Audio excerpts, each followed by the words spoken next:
Welcome to Keep Venture. Let's open your maps, seek the truth, and find the treasure. Let's find the treasure of God together. Hai adik-adik, selamat datang di Keep Venture. Yuk, kita berdoa dulu sebelum kita mulai. Tuhan Yesus, Allah Bapa kami yang ada dalam kerajaan surga yang mulia, terima kasih Tuhan atas kesehatan yang Kau berikan kepada kami sehingga kami bisa mengikuti sekolah minggu. Terima kasih Tuhan atas berkat yang Kau berikan kepada kami. Dalam nama Tuhan Yesus kami berdoa. Amin. Sejak kita bertemu dan menerima Tuhan Yesus, ada sukacita di hati kita. Kita naikkan pujian, "Oh sukacitaku."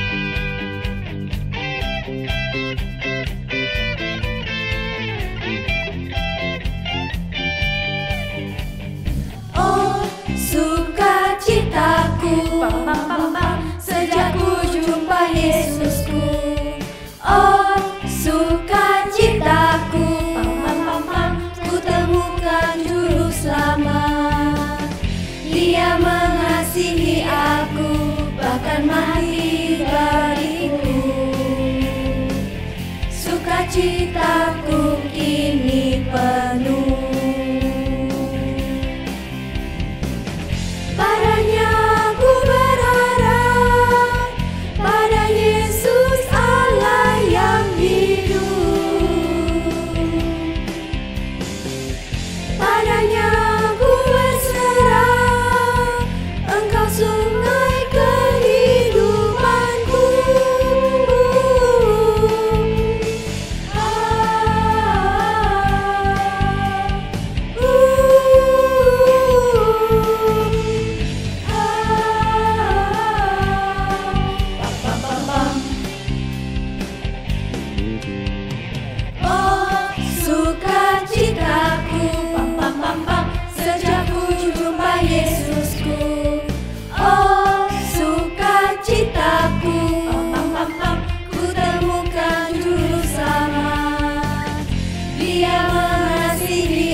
Adik-adik, sebentar lagi kita akan mendengarkan firman Tuhan.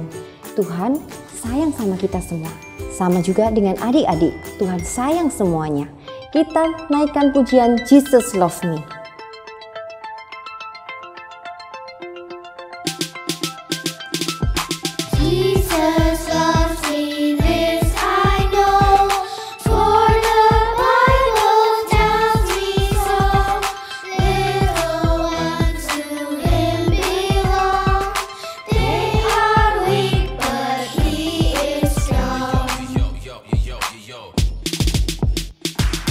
Yes, Jesus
Story time. Hai, shalom adik-adik sekalian. Kita selalu bersyukur dan memuji Tuhan Yesus, Sang Juru Selamat, oleh karena Dia telah menunjukkan kasih-Nya kepada kita dengan mati di atas kayu salib bagi kita semua. Sebelum kita mulai cerita kita pada hari ini, mari kita bersama berdoa. Tuhan Yesus, terima kasih. Pada hari ini, Lause akan menyampaikan firman Tuhan. Kiranya Tuhan Yesus memakai Lause sebagai alat untuk menyampaikan firman Tuhan kepada adik-adik. Dan adik-adik dapat mengerti dan mendengarkan firman Tuhan dengan baik. Terima kasih, hanya di dalam nama-Mu saja, Tuhan Yesus Kristus. Amin. Firman Tuhan hari ini terambil dalam kitab Matius 26 sampai 27. Bertahun-tahun sebelum Tuhan Yesus datang, Allah telah berbicara melalui Nabi Yesaya. Ia berkata bahwa Sang Juru Selamat akan datang sebagai seorang anak kecil. Mika, seorang nabi lainnya, berkata bahwa Sang Juru Selamat akan dilahirkan di Bethlehem. Allah menggenapi janjinya. Sang Juru Selamat pun datang ke dunia sebagai bayi dengan tujuan yang sangat istimewa. Tuhan Yesus Kristus, Sang Anak Domba Allah, dilahirkan untuk mati di kayu salib karena dosa-dosa umat-Nya. Ia menerima hukuman yang seharusnya kita terima. Kita tahu bahwa setelah Tuhan Yesus tumbuh dewasa, Dia menghabiskan waktu kurang lebih 3 tahun untuk mengajar dan menyembuhkan orang sakit. Tuhan Yesus mengatakan kepada pengikutnya bahwa Dialah Anak Allah dan mereka harus percaya kepadanya untuk beroleh hidup yang baru. Akhirnya, tibalah waktunya bagi Tuhan Yesus untuk mati demi mereka yang Dia kasihi. Tuhan Yesus tahu dengan jelas apa yang akan terjadi padanya. Dia tahu bahwa Ia akan mengalami kesakitan yang tak tertahankan ketika Ia dipaku ke kayu salib, dan yang lebih parah dari itu, Dia akan dipisahkan dari Allah Bapa-Nya yang di sorga. Ketika Dia terpaku di kayu salib untuk dosa kita, Tuhan Yesus tahu bahwa tidak lama lagi serdadu-serdadu yang penuh amarah akan datang dan membawa Dia pergi. Quiz time. Menurut kalian, apa yang akan Yesus lakukan ketika mengetahui semua penderitaan yang akan dialaminya? A. Tuhan Yesus berdoa. B. Tuhan Yesus membeli pedang. C. Tuhan Yesus sembunyi. D. Tuhan Yesus berolahraga.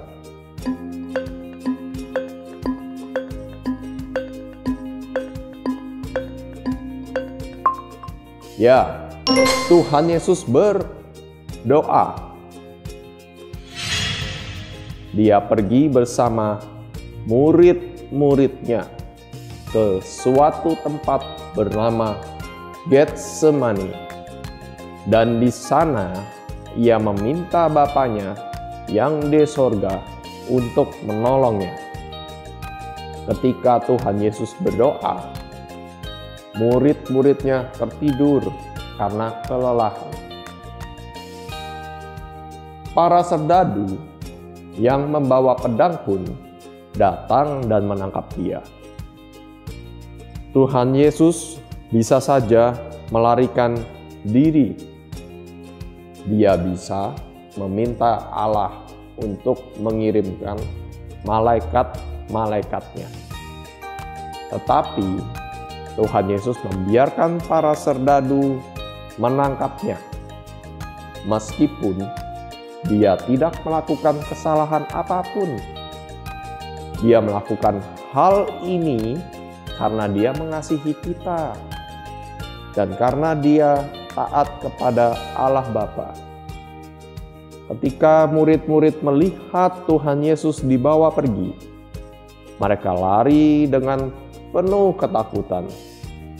Para serdadu membawa Tuhan Yesus kepada para pemimpin agama Yahudi. Mereka memfitnah dia agar ia dapat dihukum mati.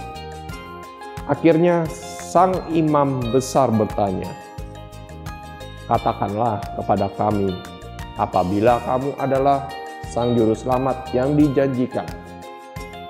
Apakah kamu adalah Kristus, anak Allah?" "Ya, benar yang kamu katakan," jawab Tuhan Yesus. Ketika imam besar itu mendengar perkataan Tuhan Yesus, dia menjadi begitu marah sehingga mengoyakkan pakaiannya. Yesus harus mati oleh karena apa yang diucapkannya, kata pemimpin-pemimpin yang marah itu. Beberapa orang yang berdiri di sana meludahi mukanya, sedangkan yang lain memukul dan mengolok-olok dia. Para pemimpin Yahudi harus mendapat izin untuk membunuh Tuhan Yesus. Maka mereka membawanya kepada Pilatus, wali negeri Romawi. Tetapi ketika Pilatus memeriksa Tuhan Yesus dengan pertanyaan-pertanyaan, dia menemukan bahwa Tuhan Yesus tidak bersalah. Dia bukanlah penjahat yang berbahaya. Pilatus mau membebaskan Tuhan Yesus. Waktu itu adalah masa Paskah Yahudi. Dan setiap tahun di hari raya itu ada kebiasaan bahwa wali negeri akan membebaskan seorang tahanan. Inilah Barabas, seorang tahanan, dan ini Yesus. Pilatus berkata kepada orang banyak itu, "Yang manakah yang kamu ingin aku bebaskan?" "Bebaskan Barabas!" teriak mereka. Apa yang harus aku lakukan terhadap Tuhan Yesus yang disebut Kristus ini? Pilatus bertanya. Orang banyak itu pun menjawab dengan serentak, "Salibkan dia!" Pilatus tahu bahwa Tuhan Yesus tidak bersalah dalam hal apapun. Tetapi dia juga tahu bahwa orang-orang ingin membunuh Tuhan Yesus. Maka ia pun menyerahkan Tuhan Yesus untuk disalibkan. Wali negeri itu pun mengambil air dan membasuh tangannya di hadapan orang banyak itu. "Orang ini tidak bersalah," kata Pilatus. "Kematiannya adalah tanggung jawab kalian." Lalu para serdadu berkerumun di sekitar Tuhan Yesus dan mengolok-olok dia. Mereka membuat sebuah mahkota duri dan menaruhnya di atas kepala Tuhan Yesus. Lalu mereka memakaikan jubah ungu kepada Tuhan Yesus. "Salam, hai Raja orang Yahudi." Mereka mengolok-olok dia sambil meludahi dan memukul kepalanya berkali-kali. Mereka amat jahat dan kejam terhadap anak Allah. Lalu para serdadu memaksa Tuhan Yesus memikul salibnya yang berat melalui gerbang kota, tetapi tidak lama kemudian Tuhan Yesus menjadi terlalu lemah dan kesakitan untuk memikul salib tersebut. Seorang bernama Simon yang sedang lewat di sana pun dipaksa oleh para serdadu untuk memikulkan salib Tuhan Yesus. Ketika mereka tiba di Golgota, tempat di mana Tuhan Yesus disalibkan, para serdadu memaku Tuhan Yesus ke kayu salib dan mendirikan salib itu.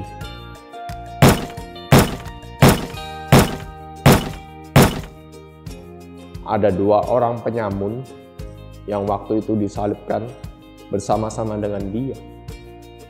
Seorang di sebelah kanannya dan seorang lagi di sebelah kirinya.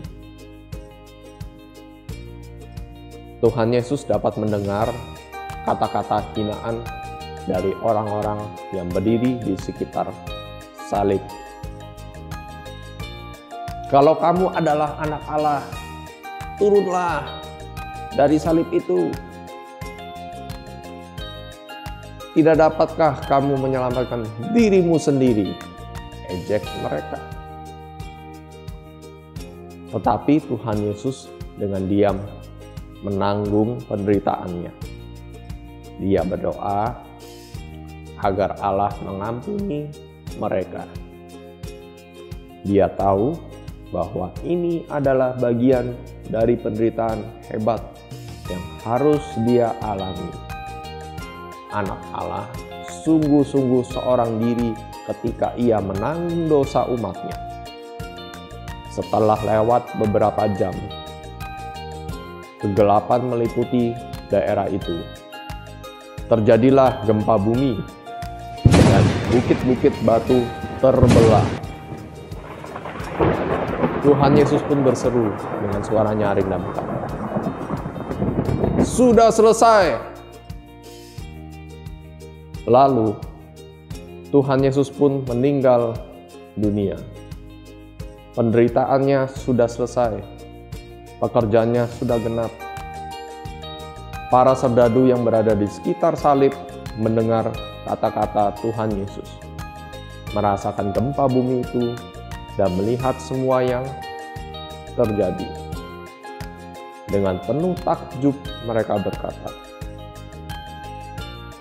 "Sungguh ia ini anak Allah." Ya, Tuhan Yesus adalah anak Allah yang begitu mengasihi Bapanya, sehingga ia mau menaatinya bahkan sampai mati. Tuhan Yesus begitu mengasihi umatnya sehingga dia rela mengalami penderitaan di hari itu. Pekerjaan yang harus Tuhan Yesus lakukan sudah digenapi. Namun, dia tidak tinggal di dalam kuburnya. Pada hari ketiga, dia bangkit dari kematian. Dia hidup. Apabila kita percaya kepadanya sebagai juru selamat kita dan meminta agar dia mengampuni dosa kita, dia akan menghapus dosa-dosa kita dan memberikan hidup yang baru kepada kita. Memory verse. Minggu ini ayat hafalan kita terambil dari 2 Korintus 5 ayat 21. Mari kita bacakan bersama sebanyak 4 kali. 2 Korintus 5 ayat 21. Dia yang tidak mengenal dosa telah dibuatnya menjadi dosa karena kita, supaya dalam Dia kita dibenarkan oleh Allah.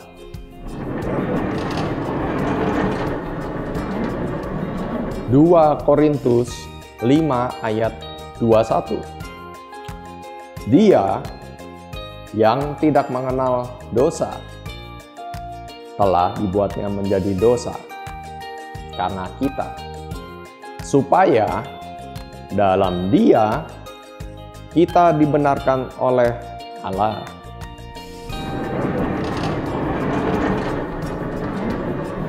Dua Korintus 5 ayat 21. Dia yang tidak mengenal dosa telah dibuatnya menjadi dosa karena kita, supaya dalam Dia kita dibenarkan oleh Allah.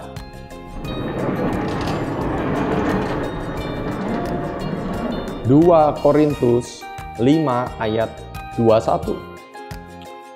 Dia yang tidak mengenal dosa telah dibuatnya menjadi dosa karena kita, supaya dalam Dia kita dibenarkan oleh Allah.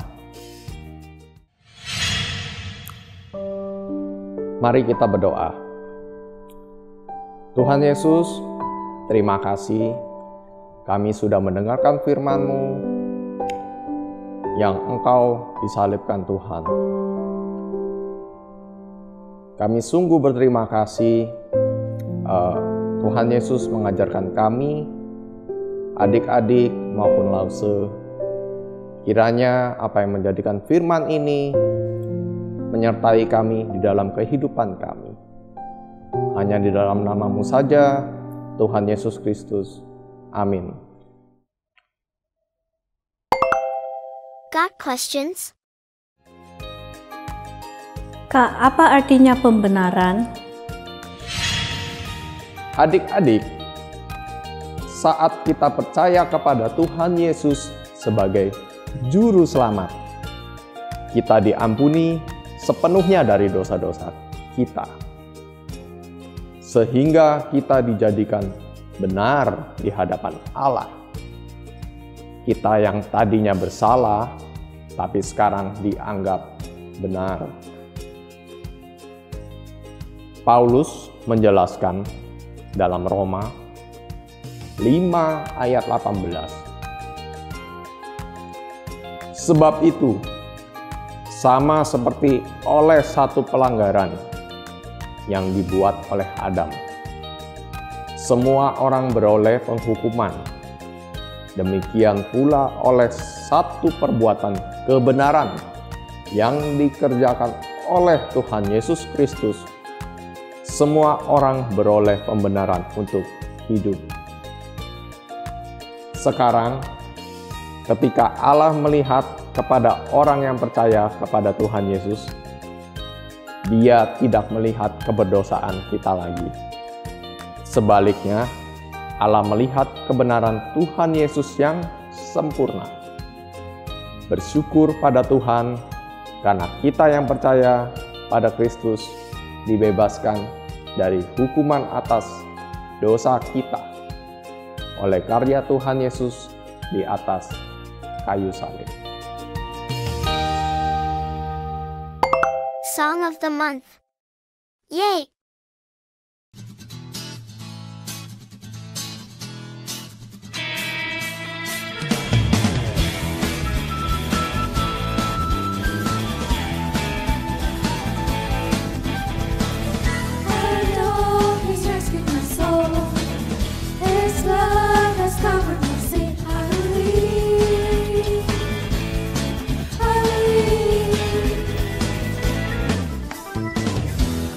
Share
Thank you for joining us and see you next week on Kids Venture.